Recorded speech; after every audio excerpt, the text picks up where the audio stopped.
मला उलट crazy foodie Ranjita हे सगळ्यांपर्यंत पोहोचवताना मला खूप साऱ्या अडचणी आल्या.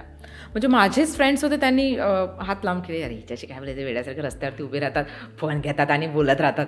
कारण की तेव्हा हा सगळा ट्रेंड नव्हता. आत्ता आफ्टर लॉकडाऊनपासून हा खूप ट्रेंड चालला, की माझ्या हातात मोबाईल आला की मी व्लॉगिंग स्टार्ट केली. पण तेव्हा हा ट्रेंड नव्हता आणि मी तर पालघरसारख्या गावात राहायची. मग तिथे तर कसं काय काय बाई फोनवरती बोलतायत, काय तिचा नवरा काय उभा आहे आणि काय ह्यांचं चालू आहे, ह्यांनाच माहिती आहे. पण या गोष्टींवरती आम्ही मात केला. इवन म्हणजे काही जणांना इतकं हे वाटायचं की ते ओळखही नाही दाखवायची आमची. पण मी म्हटलं ठीक आहे, नको दाखवू देत, आपल्याला आवडतंय ना, आपल्याला माहिती आपण चांगलं करतोय ना.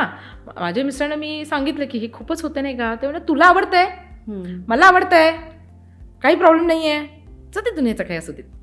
पण आता त्याच्यामुळे काय झालं, तेव्हा त्यांना आपली लाज वाटत होती, आज त्यांना त्याच मुलीचा गर्व वाटतोय.